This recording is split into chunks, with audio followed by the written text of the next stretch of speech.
الله من الشيطان الرجيم بسم الله الرحمن الرحيم قال يا موسى إني اصطفيتك على الناس برسالاتي وبكلامي فخذ ما آتيتك وكن من الشاكرين وكتبنا له في الألواح من كل شيء موعظة وتفصيلا لكل شيء فخذها بقوة وأمر قومك يأخذوا بأحسنها سأريكم دار الفاسقين سأصرف عن آياتي الذين يتكبرون في الأرض بغير الحق وَإِن يَرَوْا كُلَّ آيَةٍ لَا يُؤْمِنُوا بِهَا وَإِن يَرَوْا سَبِيلَ الرُّشْدِ لَا يَتَّخِذُوهُ سَبِيلًا وَإِن يَرَوْا سَبِيلَ الْغَيِّ يَتَّخِذُوهُ سَبِيلًا ذَلِكَ بِأَنَّهُمْ كَذَّبُوا بِآيَاتِنَا وَكَانُوا عَنْهَا غَافِلِينَ وَالَّذِينَ كَذَّبُوا بِآيَاتِنَا وَلِقَاءِ الْآخِرَةِ حَبِطَتْ أَعْمَالُهُمْ هَلْ يُجْزَوْنَ إِلَّا مَا كَانُوا يَعْمَلُونَ صدق اللہ العظیم۔ سورہ الاعراف ہے اور آیت نمبر 143 سے لے کر آیت نمبر 147 تک انشاءاللہ آج ہم سماعت کریں گے۔ ارشاد فرمایا کہ قال یا موسیٰ ان اصطفیتک، اللہ تعالیٰ نے فرمایا اے موسیٰ میں نے سرفراز کیا تجھے، علی الناس تمام لوگوں پر، برسالاتی اپنی پیغامبری سے، و بکلامی اور اپنے کلام سے، فخذ ما آتیتک وکن من الشاکرین اور لے لو جو میں نے دیا ہے تمہیں، وکم من الشاکرین اور ہو جاؤ شکر گزار بندوں میں سے۔ فرمایا نا کہ اے موسیٰ میں نے تمہیں کیا کیا ہے؟ سرفراز کیا ہے۔ میں نے کیا کیا ہے؟ ہاں، یعنی میں نے اپنا پیغام ہدایت پہنچانے کے لیے آپ کے ہم اثروں میں سے آپ کو چن لیا ہے۔ جو آپ کے ہم اثر لوگ تھے ان میں سے آپ کو کیا کیا ہے؟ اور آپ کو بلا واسطہ کلام کرنے کی عزت سے ممتاز فرمایا ہے۔ جو نعمت دی جا رہی ہے اسے بصد شوق و مسرت قبول کرو اور اسی پر اس کا شکریہ ادا کرتے رہو، اور ان باتوں کے متعلق سوال نہ کرو جو آپ کی طاقت سے کیا ہیں؟ باہر ہیں۔ وَكَتَبْنَا لَهُ فِي الْأَلْوَاحِ اور ہم نے لکھ دی موسیٰ کے لیے تختیوں میں، من کل شے ہر چیز، موعظۃً نصیحت پذیری کے لیے، یعنی ہم نے حضرت موسیٰ علیہ السلام کو جو تختیاں دیں ان میں سب کچھ لکھ دیا، مقصد نصیحت دینا تھا۔ مقصد کیا تھا؟ نصیحت دینا۔ جس مقصد کے لیے حضرت موسیٰ علیہ السلام کو بلایا تھا اب اس کی تکمیل فرمائی جا رہی ہے، یعنی وہ نسخہ ہدایت و رحمت جس میں ہر طرح کی نصیحتیں اور احکام شرعیہ لکھے ہوئے تھے آپ کو دیا گیا۔ یہی تورات تھی جو پتھر کی سلوں پر لکھی لکھائی بیک وقت آپ کو دے دی گئی۔ وَتَفْصِيلًا لِكُلِّ شَيْءٍ اور وہ جو تختیاں دیں جو واضح و نصیحت کے لیے، فرمایا وَتَفْصِيلًا لِكُلِّ شَيْءٍ اور لکھ دی تفصیل ہر چیز کی، فَخُذْهَا بِقُوَّةٍ پھر فرمایا پکڑ لو اسے مضبوطی سے، وَأَمُرْ قَوْمَكَ اور حکم دو اپنی قوم کو، کیا؟ يَأْخُذُوا بِأَحْسَنِهَا پکڑ لیں اس کی اچھی باتیں، سَأُرِيكُمْ دَارَ الْفَاسِقِينَ ان قریب میں دکھاؤں گا تمہیں نافرمانوں کا برباد شدہ گھر۔ ان قریب میں تمہیں کیا دکھاؤں گا؟ قوت اور مضبوطی سے پکڑنے کا مطلب یہ ہے کہ بڑی کوشش، چستی، ہوشیاری اور شوق سے اس پر عمل کرنے کا عزم کر کے اس کو ہاتھ میں لے لو۔ سأصرف عن آیاتی الذین یتکبرون فی الارض میں پھیر دوں گا اپنی نشانیوں سے ان لوگوں کی توجہ، یتکبرون فی الارض جو غرور کرتے پھرتے ہیں زمین میں، بغیر الحق نہ حق، میں اپنی نشانیوں سے انہیں کیا کر دوں گا؟ پھیر دوں گا۔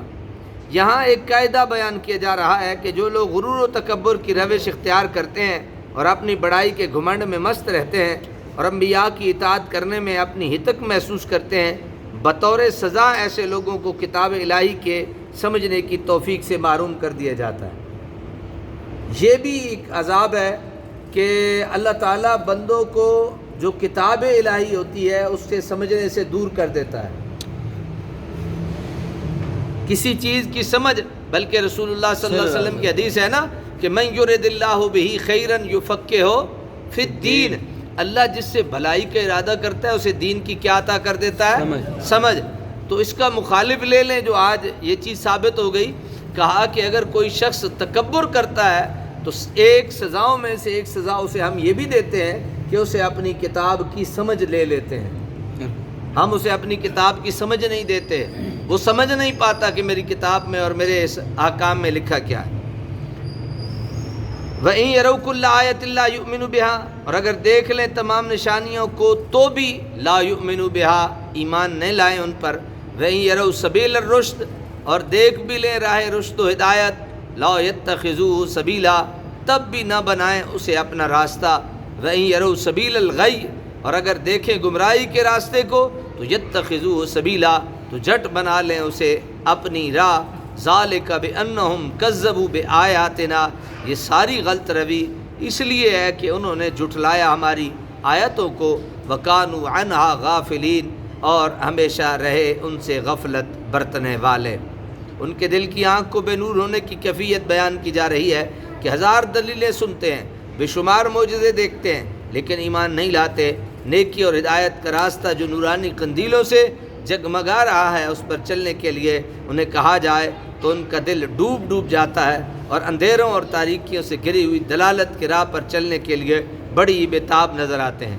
سادہ سی مثال دے دوں، شادیاں ہوں یا دنیا کا کوئی تماش خانہ ہو تو کیا کرتی ہے ہماری قوم؟ دوڑ دوڑ جاتی ہے، نہ اتنا احساس ہوتا ہے کہ جناب ہمارا کتنا وقت ضائع ہو گیا، نہ جناب کسی اور چیز کی قدر۔ لیکن اگر جمعے والے دن تھوڑی دیر 5 منٹ بیٹھنا پڑ جائے تو کیا حالت ہوتی ہے؟ یقین مانیں آپ تو دیکھ نہیں رہے ہوتے نا، آپ تو مجھے دیکھ رہے ہوتے ہیں۔ میں اگر آپ کو یوں بتاؤں کہ حضرات کی حالت یہ ہوتی ہے کہ ابھی اگر میں نے بس نہ کی یہ اللہ کے دین کا پیغام پہنچانا تو یہ مجھے کھا جائیں گے۔ حالانکہ ہوتا یہ ہے کہ یوں باہر نکل کے یہیں کھڑے رہتے ہیں اور موبائل سے کھیلتے رہتے ہیں اور کچھ بھی نہیں ہوتا۔ لیکن ایک عالم دین نے واعظ و نصیحت کی بات زیادہ دیر نہیں بتا سکتا، لیکن اور یہ اس سزا کا ایک حصہ بیان کیا کہ ان کی حالت یہ ہوتی ہے کہ جب دین کی بات انہیں کوئی کہی جائے تو وہ دین کی بات لینے سے کیا کرتے ہیں؟ کتراتے ہیں، پیچھے ہٹ جاتے ہیں۔ لیکن کوئی دنیا کا کھیل تماشا ہو تو جناب دوڑے دوڑے جاتے ہیں۔ یقین مانیں اگر یہیں باہر بندر والا ہو چوک میں تو جناب یہاں مسجد کے نمازیوں سے زیادہ وہاں کھڑے ہوں۔ جب وہ فارغ ہو جائیں اور پھر ان سے پوچھا جائے جناب کوئی فائدہ کیا کچھ پایا اس میں سے، تو یقین مانیں کوئی جواب نہیں دے سکے گا کہ کچھ پایا ہے یا نہیں۔ لیکن اللہ کے گھر میں صرف اللہ کے گھر میں آنے سے بندہ یہ پاتا ہے کہ وہ اللہ کے گھر میں آ جاتا ہے، وہ اللہ کی رحمت میں آ جاتا ہے، وہ اللہ کی امان میں آ جاتا ہے۔ اور پھر بندہ اللہ کے گھر میں آتا ہے تو اس کا جسم پاک ہوتا ہے، اس کے اعضاء پاک ہوتے ہیں، وہ وضو کرتا ہے، وہ کہیں نہ کہیں اللہ کی آواز، اللہ نہ بھی کرے اللہ اللہ تو کہیں نہ کہیں سے اللہ اللہ کی آوازیں ضرور سنائی دیتی ہیں۔ بے شک۔